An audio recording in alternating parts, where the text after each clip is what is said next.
El dolor es inevitable, el sufrimiento es opcional. Haruki Murakami. El dolor es una condición humana. Ninguno de nosotros puede escapar de él. Aparece en forma de pérdidas, enfermedades, rupturas, fracasos o simples tropiezos de la vida diaria. El dolor es esa señal que nos recuerda que somos vulnerables, que la vida no es perfecta ni predecible.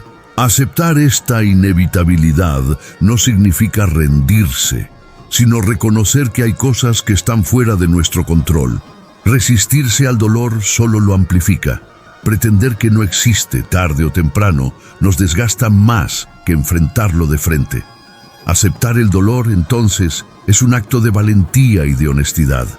Es mirarnos al espejo y reconocer que no somos invencibles, que las caídas son parte del camino. Al mismo tiempo, esta aceptación abre la puerta a la resiliencia. Nos permite procesar la herida en lugar de negarla, darle un lugar en nuestra historia sin que se convierta en nuestro destino. Cuando nos atrevemos a aceptar el dolor, descubrimos que no es un enemigo absoluto, sino un maestro incómodo que nos obliga a detenernos, a replantear prioridades y a valorar lo que muchas veces damos por sentado. Piénsalo detenidamente. Detrás de cada dolor suele haber una enseñanza. La enfermedad puede recordarnos la importancia de cuidarnos. La pérdida puede enseñarnos a amar más intensamente. El fracaso puede mostrarnos caminos que nunca hubiéramos explorado de otra manera. Claro, esto no significa que debamos buscar el dolor ni celebrarlo, sino aprender a encontrar dentro de él un sentido que nos permita seguir adelante. Resistirnos solo nos atrapa en un ciclo de negación y enojo. Aceptarlo nos libera poco a poco del peso que conlleva. Sin embargo, el sufrimiento es otra cosa. El sufrimiento nace de la forma en que interpretamos y reaccionamos al dolor. Es la herida que seguimos rascando, el recuerdo que revivimos una y otra vez, el diálogo interno que transforma una experiencia difícil en una cadena interminable de pensamientos negativos. En otras palabras, el sufrimiento es dolor más resistencia. No elegimos el dolor, pero sí tenemos cierta libertad frente al sufrimiento. Podemos dejar que nos consuma o podemos aprender a mirarlo con otra perspectiva. Aquí radica la gran diferencia entre lo que sentimos y lo que alimentamos. El dolor llega de golpe, como una tormenta inesperada. El sufrimiento, en cambio, es la tormenta que decidimos prolongar dentro de nosotros. Es como quedarse mirando el relámpago incluso después de que el cielo ya se despejó. Cada pensamiento obsesivo, cada ¿por qué a mí?, que repetimos sin cesar, fortalece esa cadena invisible que nos ata al sufrimiento. Y lo más curioso es que muchas veces lo hacemos de manera inconsciente, como si aferrarnos al malestar nos diera una falsa sensación de control. Pero también es cierto que podemos cambiar la manera en que narramos nuestro dolor. No es fácil, porque implica cuestionar nuestros propios patrones de pensamiento, soltar creencias y dejar de recrear escenarios que solo hieren más. La clave está en la perspectiva.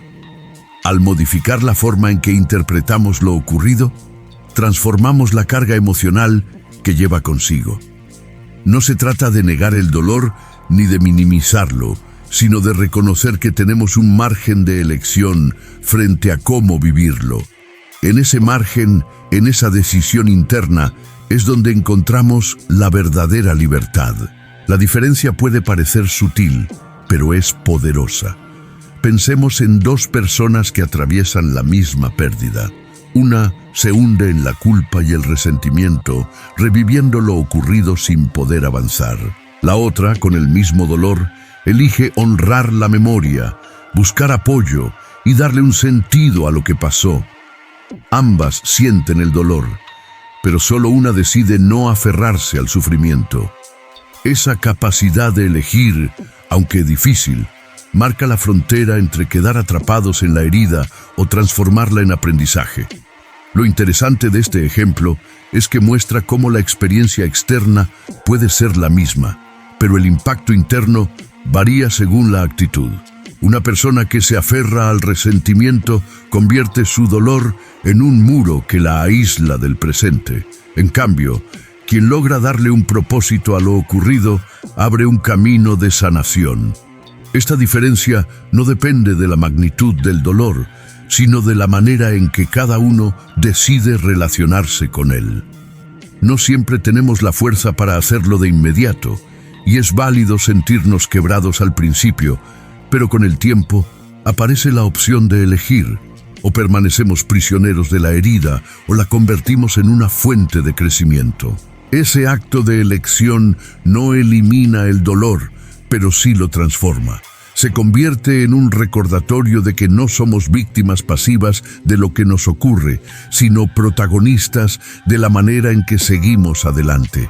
Aquí es donde la resiliencia cobra sentido, en la capacidad de volver a levantarse con una nueva mirada, en la fuerza de crear significado donde antes solo había vacío.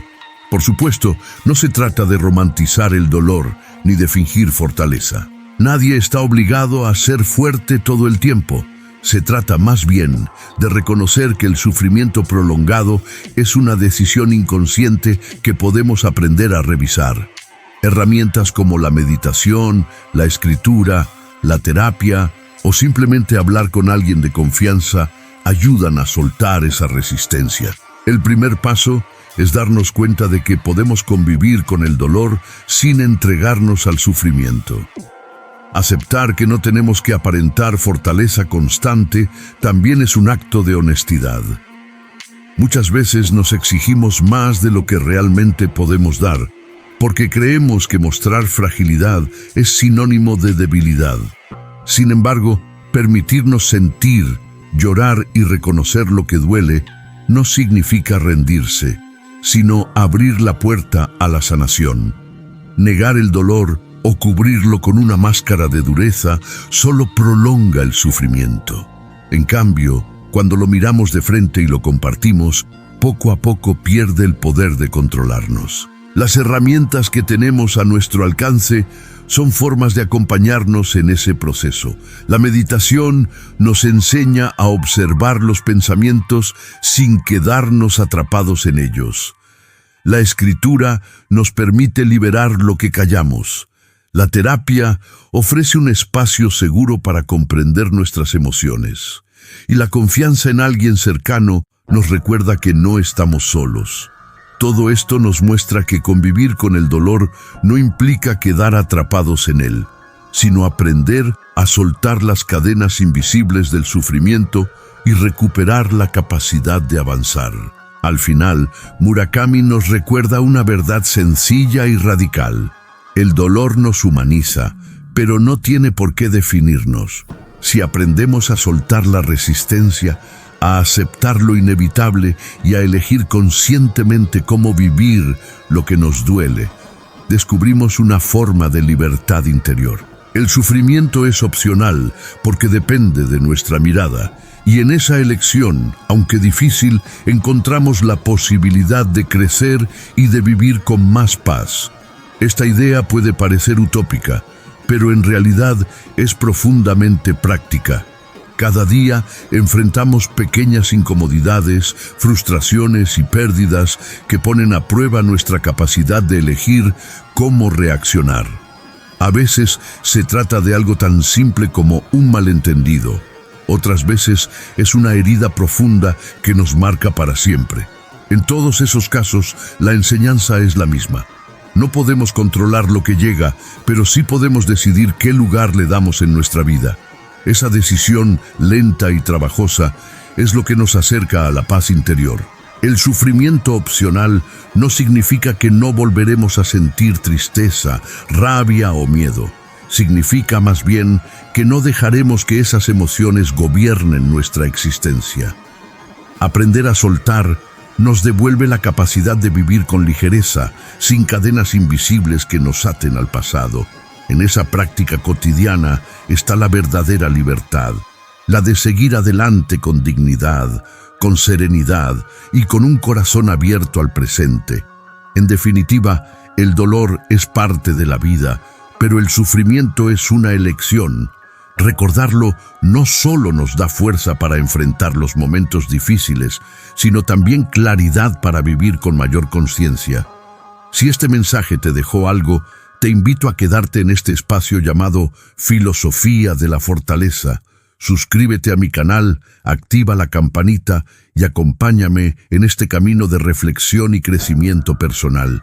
Aquí seguiremos compartiendo ideas que nos ayuden a mirar la vida con más paz, más fortaleza y más esperanza. Nos vemos en el próximo video.